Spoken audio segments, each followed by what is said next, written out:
Today on Locked On Canadiens, the Habs have signed Emil Heineman, and we're going to do a little bit of an in-depth look at Mike Hoffman and talk about whether or not those criticisms are warranted. And finally, a listener requested that we do our NHL Awards predictions and opinions, and that's coming up all on this episode of Locked On Canadiens. For Locked On Canadiens, your daily podcast on the Montreal Canadiens. Part of the Locked On Podcast Network, your team every day.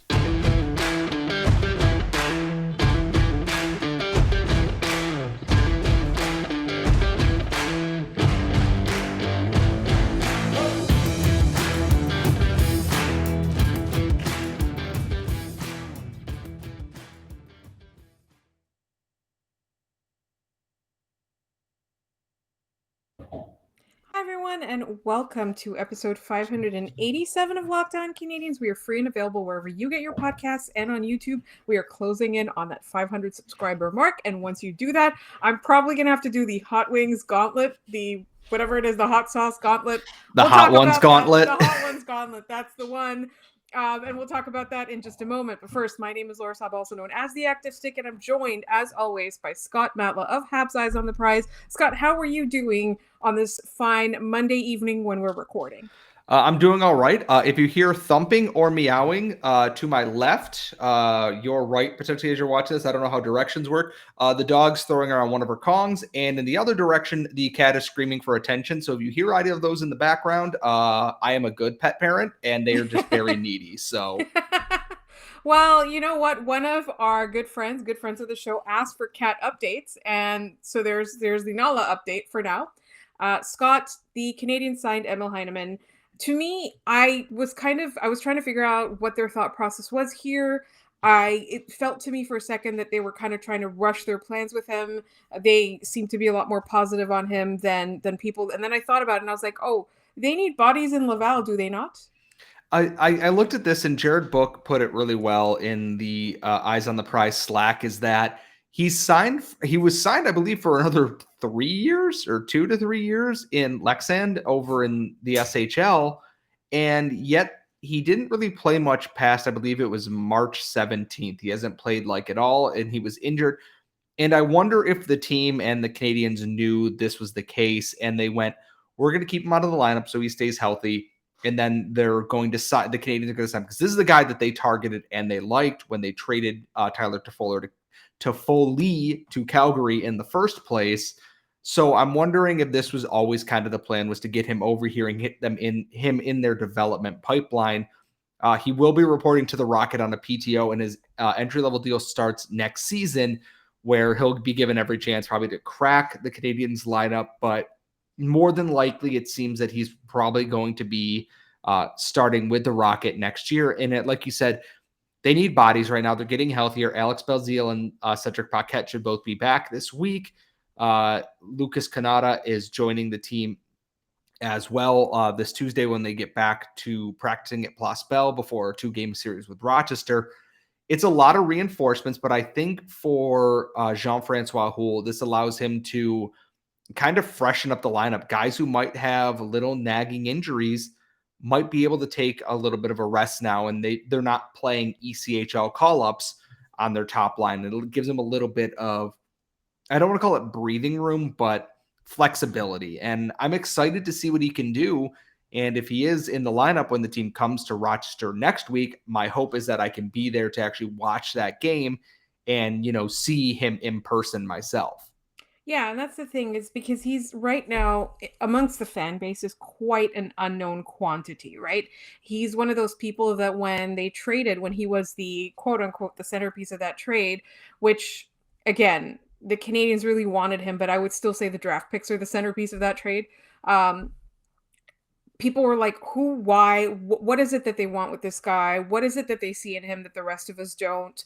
The Calgary Flames fans were kind of like, oh, we didn't give up anything to the Habs and got Tyler Toffoli, which I think that this front office is way too smart for that. And so I'm really, really excited to see what he brings to the Rocket.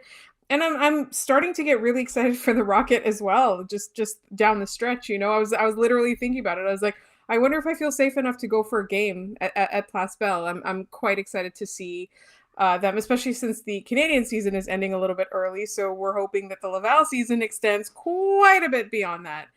Yeah, they are in tough too. Like the thing is about the Rocket is they're not a star-studded team. Like they just played in Abbotsford, and Abbotsford features, several of the league's top scorers and some of the Canucks' top prospects. A lot of the guys that would have been starring for the Rocket this year are playing in Montreal. Laurent Dauphin, Jesse Alonen right now, and maybe not starring, but like someone like Corey Schooneman, who is a regular in that lineup, is also in Montreal, and they're still managing to kind of keep their wheels churning here and turning out like quality hockey. They're playing well. It's just they're in a division where the difference between second place and sixth place is like 0.0016 point percentage. So their last 13 games, all against the North Division, matter a lot. And they're going to get down their support, especially this weekend. It's old time hockey weekend, which means they're wearing their retro inspired throwbacks they didn't get to wear last year. They are gorgeous sweaters. I'm very mad that they're only going up for auction because I want one. I will send Laura the link to it. We can post about it on Twitter, but they are stunningly gorgeous jerseys. The Rocket do a really good job with their throwbacks.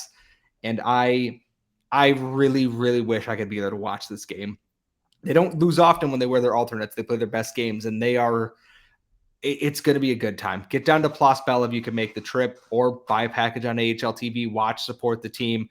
Not to humble brag, follow the work on Eyes on the Prize between myself and Jared. We cover all the games, so there's no excuse to not have a chance to watch at least one team make the playoffs in Montreal this year. Yeah, I agree. And I actually am getting quite excited. And so assuming I don't get COVID, I'm going to go to one of those games on the weekend. I think I've decided I'm going to invite some friends and see if I can make a game of it. At the same time, just before we move on real quick, the Rocket on their social media have a feature on Laurent Dauphin playing for the Montreal Canadiens, and it's a really sweet little video. So check it out. It is on their socials. It's literally just it was posted today, so it's a very recent video. And I don't know. I have a lot of affection for this team right now, but one player who's not getting a lot of affection right now is Mike Hoffman. We ourselves have been critical. A lot of the fan base has been critical right now. Some of the media has been a little bit critical. And so let's talk about Mike Hoffman, because we were kind of challenged by one of our listeners, which I love that. I do love that. We were challenged by one of our listeners to talk about why Mike Hoffman isn't really succeeding in Montreal. So we want to take a little bit of a deeper dive than we have in the past. And that's coming up in just one moment. But first, BetOnline is your number one source for all your betting needs and sports info.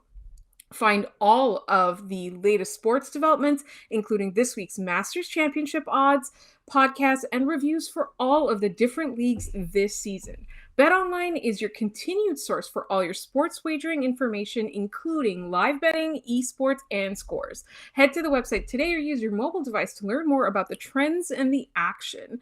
BetOnline, where the game starts. And BetOnline is going to be so useful to you when you are betting on who's going to make the NHL Awards, and that's going to come up a little bit later in our show today. All right, Scott. So we've been pretty critical of Mike Hoffman. I think that we were challenged by a listener, and I think that's fair. We have been talking a lot about how he's not adding, and he's not necessarily subtracting. But the problem, I think, with Mike Hoffman, and like the question is always like, what went wrong? What happened in Montreal? The problem is that Mike Hoffman was signed to a team that he did not fit in. That's the only problem. That's literally the only problem that I can see, because he does something that teams need, but he doesn't do what this team needs, especially not at this moment in time. That's all I'm seeing right now. To me, that's the crux of the problem, is he never should have been signed in Montreal. He should have signed somewhere. He should have been signed. Maybe Montreal offered him the most money, the most term. It's fair. Maybe Montreal was exciting after the last Stanley Cup run. I that's totally fair. Like, I'm not faulting him for taking the money, for taking the term, for coming to a city such as this. And I'm sure he's a really nice guy. He doesn't fit on this lineup. They do not have the pieces to bring out the best in him. And I think that's the only problem. Yeah, and I'm looking at natural stat trick right now, and out of everyone on the Canadiens, he's 17th out of 26 forwards in terms of expected goals for percentage. And it's just, I know the team is bad this year.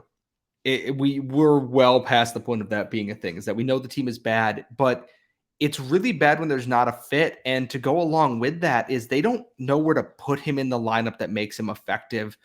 And I'm looking at a chart on HockeyViz, Blake McCurdy's website, which is very good for understanding advanced statistics in a graph or a chart sense.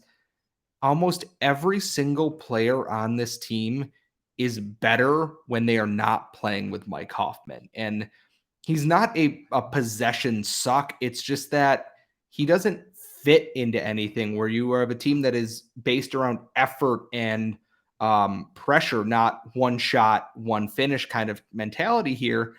And it's just, he doesn't fit what the mold of this team is. And maybe if they had a functioning power play or an offense where they could shelter him on like a third line or something like that, they could make it work. But it's just, they haven't found a center that meshes with them. Yeah, they've had two quality NHL ones all year, and Dvorak was injured for most of that, and Nick Suzuki's playing tough minutes, and you can't have Hoffman do that. If they're going to keep him, they got to find a way to find him a spot in the lineup, whether that means getting another center to take heavier defensive minutes and freeing up Nick Suzuki, or finding an exploitation center to play those bottom 6 minutes and put Hoffman on his wing, heavy offensive zone starts, and go from there. It's just, I don't want to dump on the guy because he can shoot the puck and you can see that he has skill. It's just something isn't clicking between the ears sometimes. You watch him make passes to nobody. He tries to do too much sometimes, and I don't know if he's just trying too hard and he's overdoing it, or if he's just not, I don't want to say he's not there, but like just not clicking the way that he needs to for this team.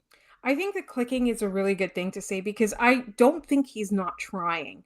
I see him trying. I do think he's making an effort, but I just think that the fit is just not there in terms of the support players. Like we talk a lot about how he's not that great defensively, and that's great when you have a lineup that is full of playmakers and scorers, and you're throwing Mike Hoffman on for offensive zone starts. You're throwing him on for the power play. I really think that Mark Bergevin took a look at that power play that, over the course of the season got a lot of criticism and was like, I need somebody on this power play to score. That's not what he needed. You do need people that can score, but you also need your power play to be dynamic. You need it to be aggressive. You need it to be creative. You need it to be constantly mobile. When I say dynamic, that's kind of what I mean. You need to put the right players together. Just throwing a guy who can score goals on there is not going to help. Will you throw Mike Hoffman on there when you've got the other team's weakest defensive line out there? You've got the bottom pairing out there. You're getting the offensive zone start. That, the players are strong in the neutral zone. You know that there's somebody there that's going to give him the puck that he's going to finish, because that finish is his thing. If you can't get it there, how are you going to finish? And so I think a lot of the things right now that Martin St. Louis is trying to preach is like more intelligent hockey. I hope that helps him if he stays on the Canadiens. But if he doesn't, I truly think he needs to be on a lineup that has a lot more offensive talent, skill, and depth. I think depth is the big thing. He's a depth player for a team that's already stacked. And yes, he's going to score 30 goals for that team. And yes, he's going to be a nightmare in the playoffs for that team. He can't do it in Montreal right now because Montreal doesn't even know what it is. And I think that's a key thing. I'm looking through other charts here, is that it's like it doesn't seem like they know what they want him to be either. Like, he started the year getting mostly offensive zone shifts, got hurt for a little bit, came back, got some offensive zone shifts, and then it's just this roller coaster of alternating between mostly offensive and mostly defensive zone shifts. He's played with almost every forward, top 6 forward on the team here, and it's just he can't stick somewhere for more than a couple of games, it feels like, or more than a month with anybody. Like, his most common line mate, it looks like, is Brendan Gallagher and Laurent Dauphin, which, all due respect to them, probably not going to get the most out of a guy like Mike Hoffman there. And it's hard because, like you said, it's not that he's not trying, it's just that it's not coming off for him. Like we've seen guys go through goal droughts. We saw it with Arturi Lehkonen. He always had effort, but the thing is he could present effort in the defensive zone as well and have versatility there. Hoffman's kind of a one-trick pony, and when his one trick isn't working, he just sticks out. Josh Anderson can be the same way when he goes cold, but you don't see it from a Suzuki, a Lehkonen, Philip Deneau when he was here because they have other talents that work in other parts of the ice. And it's one of the biggest questions I think facing Hughes and Gorton this offseason is what do we do with this? Because it's $4.5 million cap space they're likely going to need if Carey Price is ready to play, which it looks like he's getting closer to doing. It's a luxury that this team doesn't have or need right now. Having a guy like Mike Hoffman is great, but if you're rebuilding and you don't have the pieces to make him work, it's taking up space that you could use for other things right now. So yes. I think he's going to be a very curious case this offseason. I absolutely agree. And it is a lack of support. The Canadiens didn't give him the tools to bring out the best in him. They didn't have the tools. They should have made that calculation before they made the signing. And that I think that to me is the problem. It's really not his fault. We criticize him, like fans criticize him, players don't criticize him, fans criticize him. I've seen some of the media criticize him a little bit. It's literally not really his fault. He's trying. It's the wrong fit. And the difference with Josh Anderson is that he brings other things. It's like, yes, he's mainly a one-trick pony, but he's really difficult to wrestle with in the offensive zone. Like he gives the other team's defensive players fits, right? So at least he's doing that. He's distracting them, and Cole Caulfield and Nick Suzuki can go score a goal or whoever, right? Like he's playing with Dvorak. He's got a bit of chemistry with them and all of that. So I'm not too worried about Josh Anderson. I'm quite a bit more worried about Mike Hoffman and what's going to happen to that cap hit.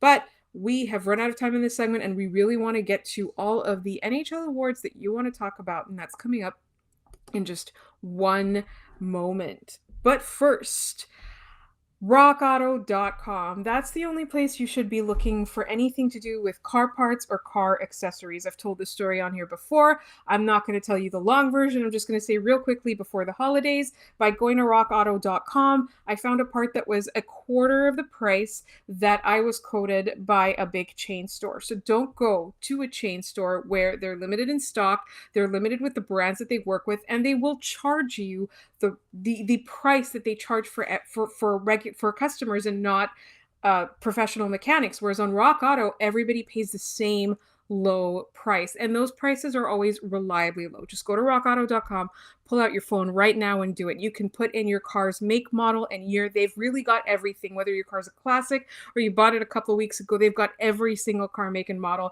and year there. All you got to do is you pull up that drop down, easy to use catalog. You select the part that you need. You can even choose your own price among the options. It's literally so easy to use. And after all of that, it's going to get delivered directly to your door. You don't even have to move. It really makes it so simple. So if you want to be like me, you want to be smart, you're going to go to rockauto.com and you're going to enter Locked On in their How Did You Hear About Us box so that they know we sent you. Amazing selection, reliably low prices, all the parts your car will ever need. rockauto.com. All right, so Scott, I can see your mind working right now. We got asked what our predictions and opinions are for the NHL Awards this year, and I gotta say, I'm still quite bitter. I am too. Seeing as we're going to be bitter, we're just going to start right away with this. We'll start with the Calder Trophy here. I only picked a few because if we go through every single award, this show is going to be 2 hours long because there's so many options here. So I picked the big four: the Hart, the Vezina, the Selke, and the Calder. And starting with the Calder, my pick is going to be Moritz Seider of the Detroit Red Wings. I think just what he's been able to do on that team, which has been a flaming tire fire for a month. We're talking like Dominique Ducharme levels of tire fire in net and on ice product there, that he's been really impressive in the minutes he's played as a young defenseman coming into this league here. And all due respect to Michael Bunting, who has had a very good season, but he's 26 years old. Like, Moritz Seider is a child still in this league. And I think that what Seider's been able to do is just really, really impressive from a hockey standpoint, because I thought Detroit was crazy for picking him that high. And I've been proven wrong on that. And that's okay. I like to be wrong about things like that sometimes. So I am going to be bitter, though, because based on the way that he's been going, Cole Caulfield should have been a Calder nominee this year. And Dominique Ducharme robbed him of that because he was a mind-bogglingly terrible coach. I'm not going to be bitter about Dominique Ducharme. I really don't want to like rehash that and relitigate that every time.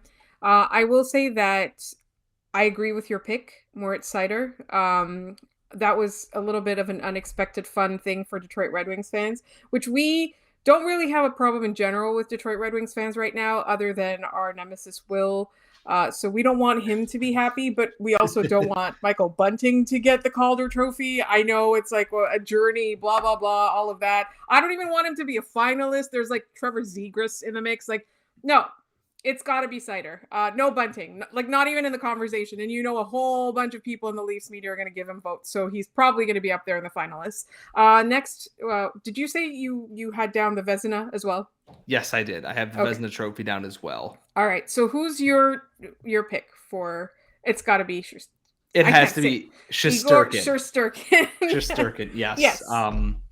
I thought Campbell had a very strong bid early on, and he fell off the cliff. And I think Andrei Vasilevsky is always hanging around, but I also think a dark horse in that could be someone like Jacob Markstrom, who I believe leads the league in shutouts. He's been beyond solid for the Calgary Flames, and I think he's nipping at Shesterkin's heels if the Rangers continue to kind of waffle a little bit. But I think that Jacob Markstrom has been extremely, extremely good this year too. Kind of almost underratedly so, because the Flames aren't, I don't want to say not lighting everything up, but they are definitely kind of flying under the radar of a team that really has a good group put together right now. I'm so excited about the Flames in the playoffs. They really better not disappoint me. I'm like hanging up I'm literally going to stay up late for Calgary Flames games.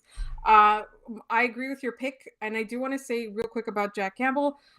He apparently had been playing with a broken rib when he was so bad in February. So I think that that's not a good idea. And we're not going to get into that rant in this episode. We've done it before. Please do not play injured.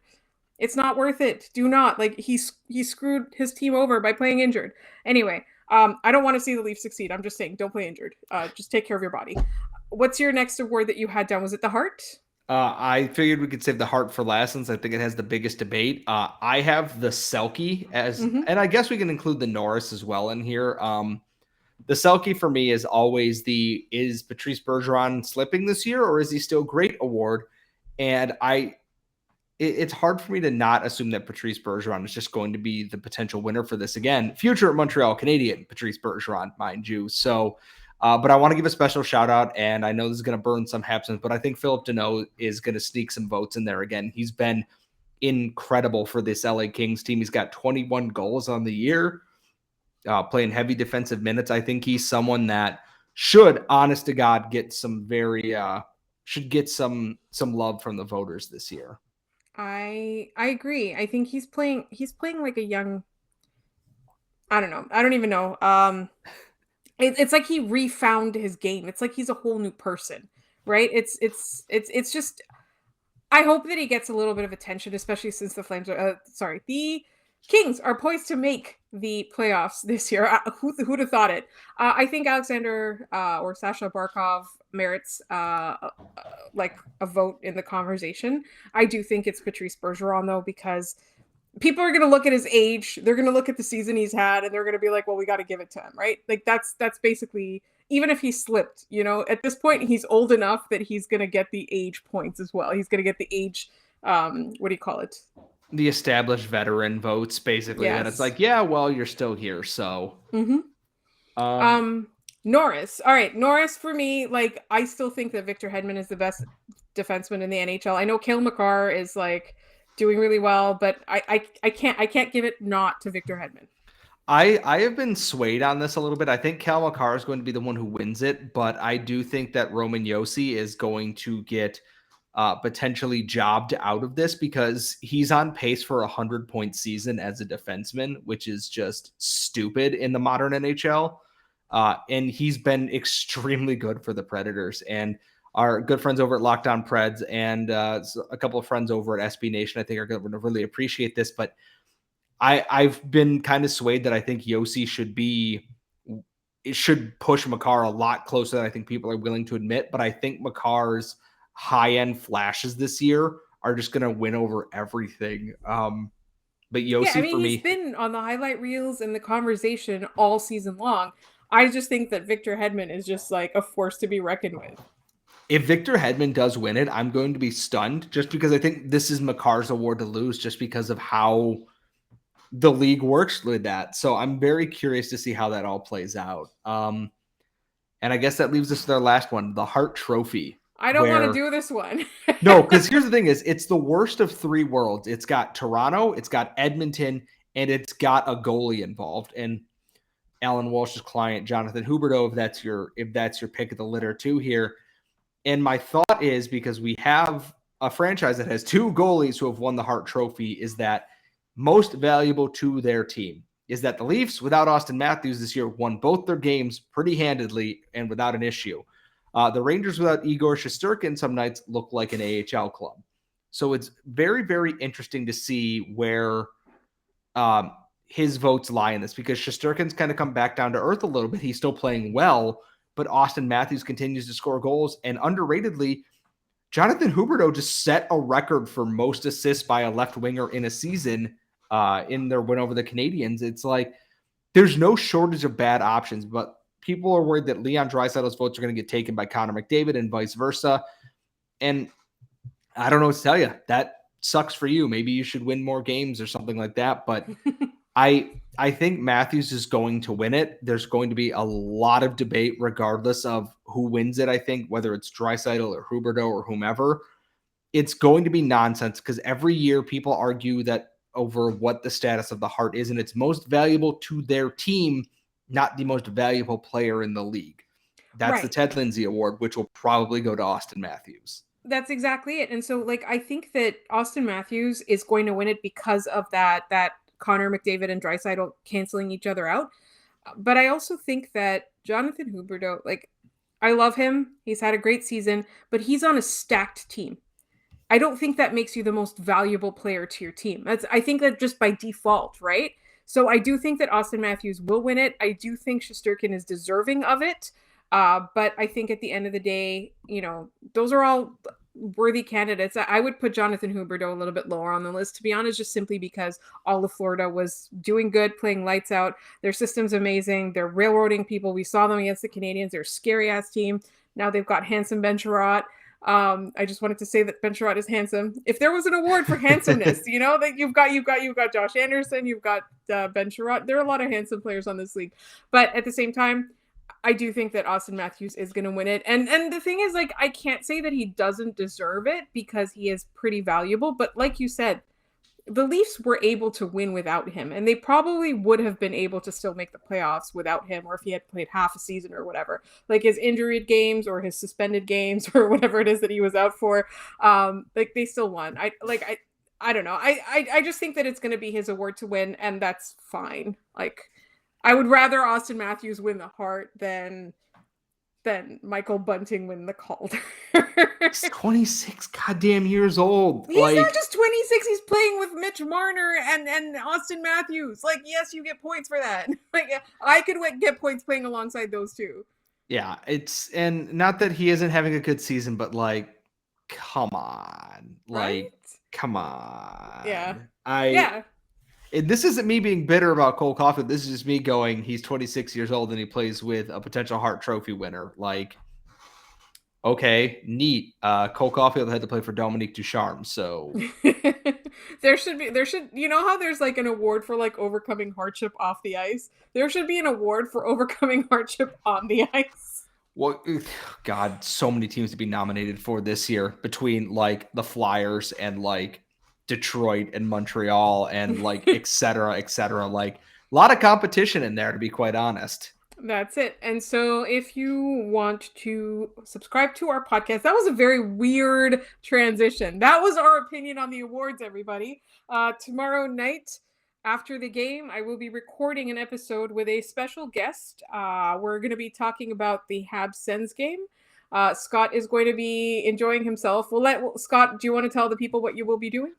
I have we're in a suite at the Buffalo Sabres versus Carolina Hurricanes game. So my plan is to just boo both teams roundly while I am there. So And so Scott is going to be enjoying himself. So I have a special guest co-host to break down the Sens Habs game, and that'll be on Wednesday. So if you want to follow all of our episodes, you can find us on YouTube. You can also find us wherever you get your podcasts.